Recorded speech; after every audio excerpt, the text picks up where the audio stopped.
नमस्कार प्यारे दोस्तों, आप सभी का एक बार फिर से हमारे YouTube चैनल पे स्वागत है। प्यारे दोस्तों, चैनल नया है तो प्लीज अपना प्यार सपोर्ट जरूर दीजिएगा। वीडियो को शेयर कीजिएगा ज्यादा से ज्यादा लोगों तक। दोस्तों, बिहार की राजनीतिक हलचल आए दिन आप सभी देख रहे होंगे बढ़ती जा रही, यानी जैसे जैसे चुनाव की तारीख नजदीक आ रही है दोस्तों, दिन प्रतिदिन दोस्तों हर एक पार्टी में, हर एक नेता में, बिहार का हर एक व्यक्ति दोस्तों चुनाव में इतना ज्यादा घुल मिल चुका है कि दोस्तों उसको शायद में सपने में भी दोस्तों वोटिंग का प्रचार प्रसार करते ही सपने आते होंगे। जी हाँ, बिहार की जनता दोस्तों इस बार कह रही है कि बिहार विकास की तरफ चल रहा है। कितना विकास की तरफ चलेगा दोस्तों, कितना बिहार जंगल राज की तरफ चलेगा, या बिहार कितना भ्रष्टाचार की तरफ चलेगा, ये तो आने वाला वक्त ही बताएगा। यानी 14 नवंबर को दोस्तों तारीख पक्की होगी कि बिहार में भ्रष्टाचारियों की सरकार होगी या फिर जंगल राज होगा, या फिर हर बार की तरह दोस्तों बिहार में जो कहने वाले लोग हैं कि हम ऐसी सरकार बनाएंगे, घुसपैठियों को बाहर भगाएंगे, यानी एनडीए की सरकार। जो नीतीश बाबू कहते हैं कि बिहार में शांति, अमन, चैन, सुख सब कुछ है।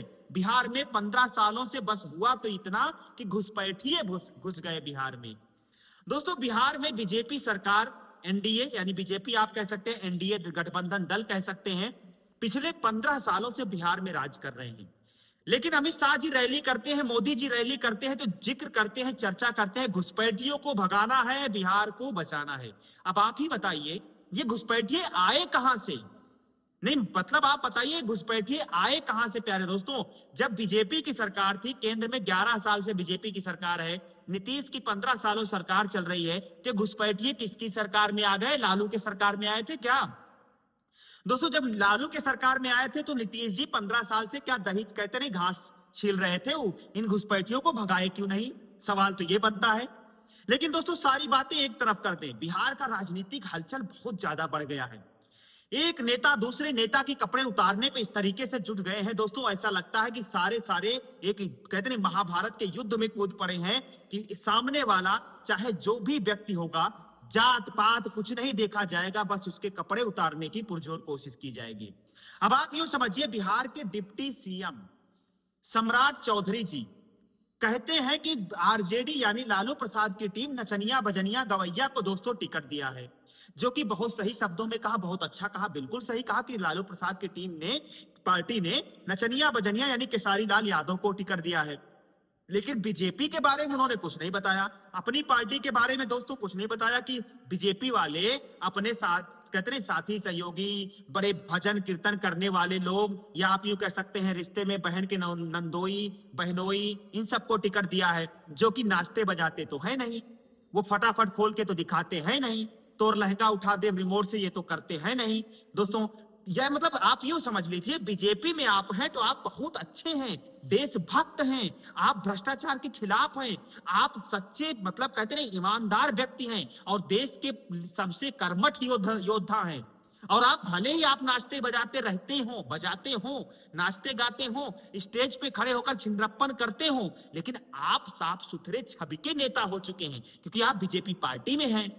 बीजेपी पार्टी का मतलब आप यूं समझ लीजिए कि आपके क्रेडिट कितना भी घटिया हो, आपका कैरेक्टर कितना भी घटिया हो, चाहे धाकर साहब की तरह दोस्तों कैरेक्टर आपका हो कि ऑन हाईवे, खुले हाईवे पर आप अपना यंग मतलब कहते नहीं जुनून प्रदर्शन कर रहे हो, ये सारी बातें एक तरफ है। बीजेपी में आप हैं तो आप सबसे अच्छे कर्मठ देशभक्त, आपसे बड़ा कोई हो ही नहीं सकता।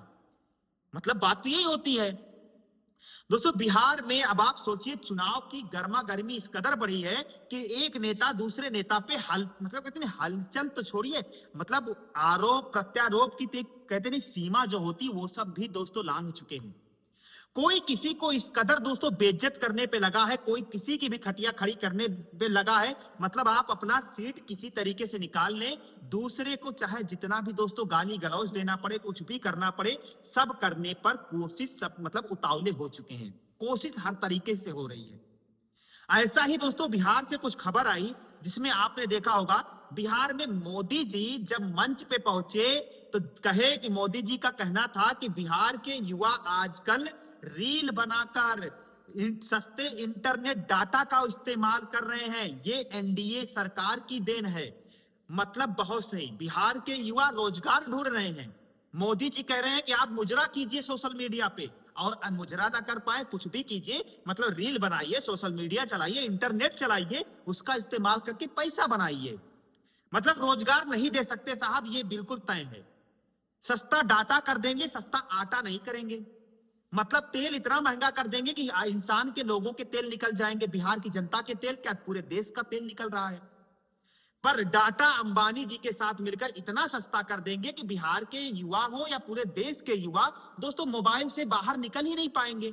दिन भर सुबह से शाम तक दोस्तों 8-8 9-9 घंटे रील स्क्रॉल करते रह जाएंगे और अपनी जिंदगी का सबसे अहम वक्त जो होता है, जो पढ़ने का जुनून होता है, जो कुछ कर गुजरने का जुनून होता है, वो सब बर्बाद कर देंगे। इसीलिए तो सरकार ने सस्ता डाटा दिया है। ये सब सोची समझी राजनीति का एक रणनीति का हिस्सा है कि अगर युवा समझदार होंगे, इंटरनेट सस्ता नहीं मिलेगा तो दोस्तों इंटरनेट चला नहीं पाएंगे तो रोजगार मांगने की कोशिश करेंगे, फिर सरकार को घेर लेंगे, फिर बांग्लादेश और दोस्तों नेपाल जैसी ही हालत पैदा हो जाएंगे। हालात ऐसे पैदा ना हो इसलिए सरकार ने सारा प्रबंध कर रखा है। मोदी जी स्टेज से कहते हैं कि अपने फ्लैश लाइट जलाइए और अचानक स्टेज की ही लाइट गायब हो गई। फिर गिरिराज सिंह जी मंत्री जी, हलाल चिकन के ब्रांड एम्बेसडर जी, फिर चिल्ला रहे हैं कि स्टेज पर लाइट दीजिए, स्टेज पर लाइट दीजिए। मतलब वही है, अंधेर नगरी चौपट राजा, टके शेर भाजी टके शेर खाजा। मतलब जब अपना वक्त है विकास करने का, बिहार में क्या क्या विकास किया जाए, असली विकास बिहार का कितना हुआ है वो मोदी के मंच से पता चल गया। 5 से 10 मिनट के लिए लाइट क्या गुल हो गई दोस्तों, लालटेन जलानी पड़ गई। गिरिराज जी को इतनी ज्यादा चिंता होने लगी कि घंटों सैकड़ों बार दोस्तों लाइट लाइए बोलना पड़ गया। सोचिए यही है हालात बिहार के। मोदी जी कहते हैं कि बिहार को लालू ने जंगल राज बनाया, पूरा बीजेपी खेमा कह रहा है। अमित शाह जी चिल्ला चिल्ला के कह रहे हैं बिहार को बर्बाद कर दिया भाइयों बहनों लालू प्रसाद ने। मोदी जी भी कह रहे हैं कि बिहार को बर्बाद कर दिया लालू प्रसाद ने। तो भैया एक बात बताइए, 15 साल से बीजेपी और नीतीश की सरकार है तो बिहार में क्या हो रहा है? खुल्लम खुल्ला डकैती चलती है, खुल्लम खुल्ला बहन बेटियों की इज्जत पर हाथ डाला जाता है। क्या हो रहा है बिहार में? विकास हो रहा है ना, यही कहना चाहते हैं मोदी जी। बिहार के युवा पे कहते हैं दिन दहाड़े लाठी चार्ज, डंडे चार्ज, रोजगार मांगोगे तो डंडे खाना पड़ेगा और चर्चा करोगे तो कुछ भी बात करोगे दोस्तों जेल जाना पड़ेगा। ये बिहार में सिस्टम बन चुका है। बिहार ही नहीं पूरे देश का दोस्तों सिस्टम भ्रष्ट हो चुका है। बिहार में कहने को तो शराब बंद है, मतलब दारू बंदी पूरी तरीके से है, लेकिन अगर आपको दारू पीना है तो जो दारू 65 रुपए का पौवा मिलता है वो मतलब आपको कितने का मिलेगा? 300 रुपए का, 400 रुपए का।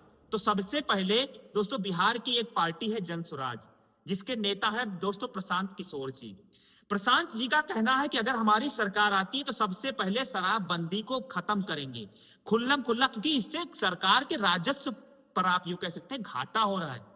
इससे घाटा से याद आया दोस्तों, आपने कोरोना टाइम में उत्तर प्रदेश सरकार का राजस्व घाटा आपने देखा था। राजस्व जो कलेक्शन हुआ था दोस्तों टैक्स का शराब की वजह से, दोस्तों आपने देखा था 350 करोड़ एक ही दिन में शराब से कलेक्शन हुआ था।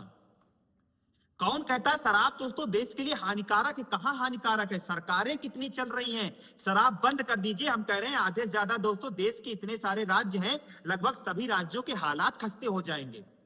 लोग शराब पीते हैं जिससे देश चल रहा है, उनके टैक्स, उनके शराब के पैसे से आप यूं कह सकते हैं देश सही सुधर रहा है, देश चल रहा है, देश का विकास हो रहा है और प्रदेश का विकास हो रहा है।